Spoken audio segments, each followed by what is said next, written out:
¿Cómo andan, bolseros? Mi nombre es Diego Santa y hoy vamos a ver un recopilado de toda la información que nos han ido dejando los bancos de inversión en dónde debemos invertir en este año 2023 y también les voy a estar dando mi opinión personal, ¿no?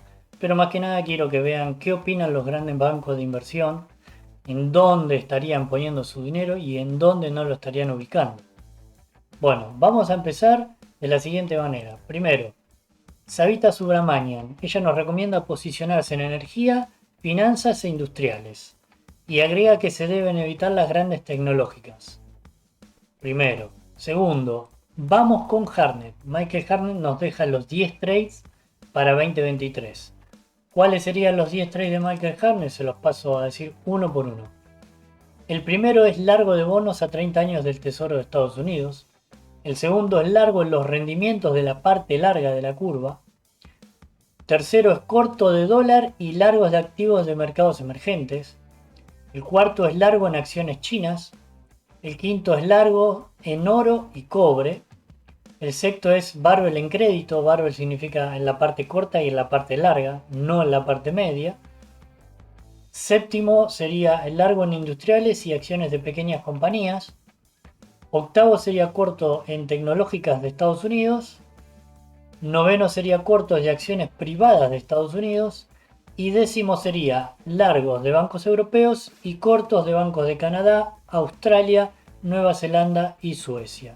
Esas son las palabras y las opiniones de Hartnett. Acá también estamos viendo, por ejemplo, ahora vamos a pasar a Goldman. Goldman nos dice dónde posicionarnos cuando el ISM está cayendo como está pasando ahora. ¿Y dónde nos dice que tenemos que estar? Tenemos que estar en energía, en servicios de telecomunicaciones, cuidado de la salud y consumo básico, o consumo de estantería como también se conoce, de primera necesidad. También tenemos a Goldman diciéndonos que deberíamos posicionarnos y dónde no deberíamos posicionarnos cuando la inflación es alta como ahora y viene descendiendo, viene cayendo. O sea, para nombrar entre los primeros sectores sería para sobreponderar equipamientos médicos, semiconductores, consumo de servicios, software y tiendas retail, por ejemplo. Y lo que más tendremos que infraponderar es el consumo durable, o sea, parte del consumo discrecional, los servicios de medicamentos de cuidado de la salud y, por ejemplo, real estate. Esas son algunas, ahí pueden ir viendo después parando el video y viendo las tablas con más detenimiento. Después otro sector del mismo Goldman nos dice dónde deberíamos posicionarnos, en qué sectores sobreponderar, en cuáles ser neutrales y en cuáles infraponderar. Por ejemplo, sobreponderar nos dice en cuidado de la salud, consumos básicos, energía, servicios de telecomunicaciones y consumo durable. ¿Dónde seríamos neutrales? En software y servicios, en financieros, en consumo discrecional, en utilities y real estate.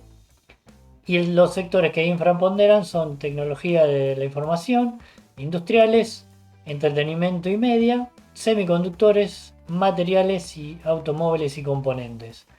Esa es otra de las recomendaciones de cómo ubicarnos en el mercado este año de parte de Goldman. Ahora vamos a ver qué dice Morgan Stanley con respecto al precio para finales de 2023 del S&P. Vamos a agrandar la imagen para verla completa. El caso alcista, ven unos earnings de $251 para el S&P y terminaría en 4.200 puntos. El caso base sería de $241 los earnings, en el cual terminaría el S&P en los 3.900 puntos. Y el caso bajista sería de $230 por las earnings y tendríamos un precio objetivo para el S&P para finales de 2023 en 3.500.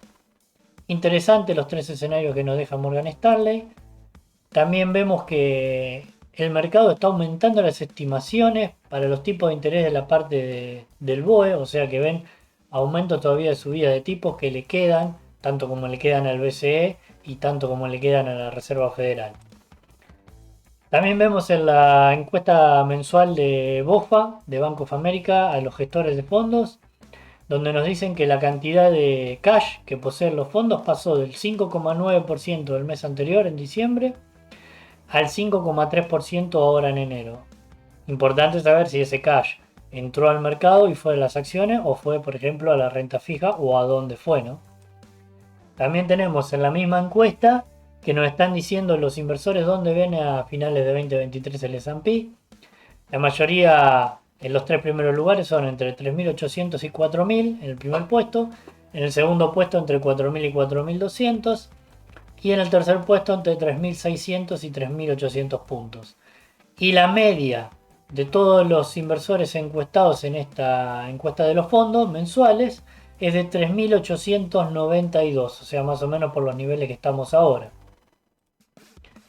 Este gráfico es muy interesante. Este gráfico nos está diciendo a través de estas imágenes Goldman de que todo lo que fue comprando a partir de la caída del COVID, de la pandemia, del principio de la pandemia, todo lo que se fue comprando de la parte de los minoristas, tanto en S&P, en acciones del S&P como en Nasdaq 100, podemos ver que todo eso durante 2020, 2021 y 2022 se fue devolviendo todas esas compras, las fueron devolviendo, o sea, fueron vendiendo todas esas posiciones los minoristas, hasta llegar ahora a vender y hasta quedar cortos, tanto en el S&P como en el Nasdaq 100. Esto es muy interesante porque es ver, digamos, la curva de aprendizaje del inversor retail, del inversor minorista, de nosotros, digamos, de qué fue haciendo durante la explosión, digamos, de 2020 y mitad de 2021, compró como si no hubiera un mañana y después se fue dando cuenta de que ya había un mañana y no era bueno, entonces empezaron a ir vendiendo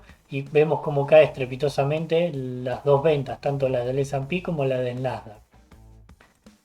También vamos a ver este cuadro interesantísimo de Goldman en el cual nos dice que la cartera 60-40, o sea 60% acciones, 40% bonos, cuando tuvo un rendimiento negativo, al año siguiente en 9 de los 10 casos que ya cerraron, digamos, fueron positivos. Solamente en el caso de 1931, como vemos, con menos 31%. Y nos queda abierto 2022, que quedó en un menos 17%, nos queda abierto que va a pasar en 2023.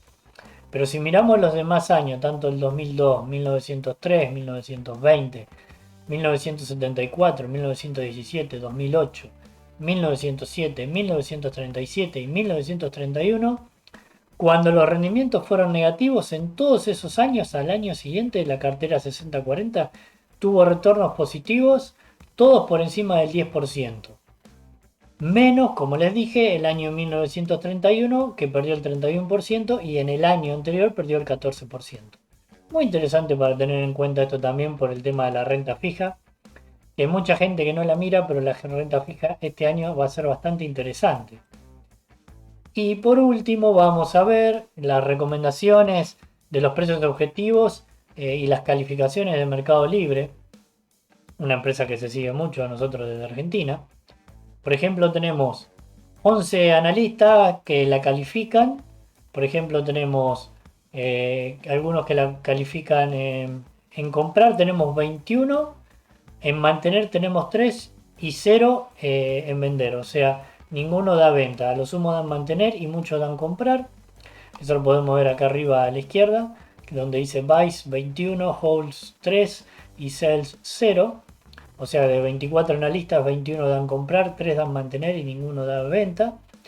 Y aquí abajo lo que sí podemos ver es, aparte los precios objetivos que dan, por ejemplo, BTIG le da un precio objetivo de 1245, HSBC le da un precio objetivo de 2550, KGI le da un precio objetivo de 1200, Jefferies le da 900 de precio objetivo, después tenemos New Street Research que le da 1300 dólares de objetivo, y después bueno tenemos también por ejemplo Wolf y Citi que le dan 1100. Y bueno, y quedan un par más, esto empezando desde mitad más o menos de diciembre, son las calificaciones, hasta la semana pasada.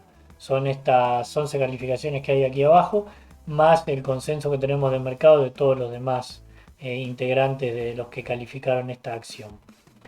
Así que bueno, inversores, espero que todo esto les haya servido, más que nada para aclarar dónde ven los grandes bancos que están las oportunidades. Para mí, como les dije que le iba a dar mi opinión personal, van a estar tanto en acciones como de China, como de Hong Kong, porque no olvidemos que muchas empresas chinas cotizan en Hong Kong. También vamos a tener en México. En México también lo veo como una posibilidad. ¿Por qué? Porque Muchas empresas quieren venirse a migrar a México. ¿Por qué? Porque es igual o más barata que fabricar en China. Y aparte porque Estados Unidos y Canadá están haciendo ese tratado, ¿para qué? Por si vuelve a pasar algo como lo de la pandemia, México, como es frontera con Estados Unidos, sería mucho más fácil el comercio y poder traer la mercadería, y no pasaría como pasó en China, que cerraban los puertos y quedaban meses los containers anclados o llenos de mercadería o vacíos para rellenar porque no los liberaban. Entonces todo esto es para tenerlo en cuenta. Obviamente tenemos el rally del trade electoral en Argentina. En algún momento va a corregir, pero bueno, mientras desde afuera sigan viendo de que la oposición va a ganar las elecciones, vamos a tener buenos rendimientos en Argentina también. Y en Europa también, a pesar de que Europa recuperó muchísimo, aunque muchos por ahí no la tenían en el radar, fue, digamos, de calladito recuperándose y está casi en máximos otra vez en varios de sus índices y algunos ya lo rompieron, como por ejemplo el índice de Reino Unido. Pero es para tener en cuenta también, como les digo, el viejo continente. Y por último, vamos a hablar un poco del norte. El norte, como yo lo llamo cariñosamente al mercado de Estados Unidos, lo veo más en estos momentos no para entrar, sí por ahí para ir buscando en dónde poder entrar, pero yo creo que vamos a ver los resultados del cuarto trimestre del año pasado y los primeros del primer trimestre de este año y parte del segundo trimestre del año que viene, para mí no deberían ser muy buenos. O sea que las empresas y el S&P deberían bajar un poco más. Yo creo que recién a mitad del segundo trimestre de este año o a partir de la segunda mitad de este año, o sea, recién por ahí estaría viendo dónde entrar en Estados Unidos una vez que se acentúe el enfriamiento de la economía y ya, digamos, la Fed haya llegado al techo, no siga subiendo los tipos, mantenga los tipos ahí y que el mercado lo vea como algo positivo, el que ya no suba, y entonces a partir de ahí poder empezar a entrar en acciones de norte. Pero por ahora yo diría que Estados Unidos, salvo por algunos trades o algunos rebotes, siguiendo mucho el análisis técnico, no es el mejor momento para donde estar situado, o sea, para estar invertido. Otro que van a estar interesantes durante este año son los bonos. Ya en parte están interesantes, pero bueno, hay que ver si se termina de acentuar esa caída de los rendimientos. Pero ustedes piensen que mientras más alto es el rendimiento, es cuando ustedes entren, más barato está el bono. Y cuando el bono baja el rendimiento va a subir su cotización. O sea que eso le va a revalorizar la inversión. Tanto como si fueran bonos del tesoro, por ejemplo, de Estados Unidos, como también los que hay que tener en cuenta son los bonos de grado de inversión, los bonos IG, o los bonos high yield, los bonos basura, que, digamos, al estar altas sus rentabilidades, cuando empiecen a descomprimir, o sea, a bajar la rentabilidad, eso va a hacer que el precio del bono suba. Como por ejemplo, por nombrar empresas así al aire, bonos de McDonald's o de Coca-Cola o de Apple o de la empresa de buenas empresas, por ejemplo, esas son de grado de inversión, que al bajar el precio del bono, al bajar la rentabilidad de ese bono, por la situación económica, al ir mejorando poco a poco, van a empezar a subir sus cotizaciones. Eso también es otra parte interesante para poder estar invertido, tanto sea por algún ETF como puede ser a través de directamente los bonos en sí. Así que bueno, bolseros, espero que toda esta información la puedan procesar y les sirva para hacer sus inversiones a lo largo del año. Les dejo un abrazo de gol para todos.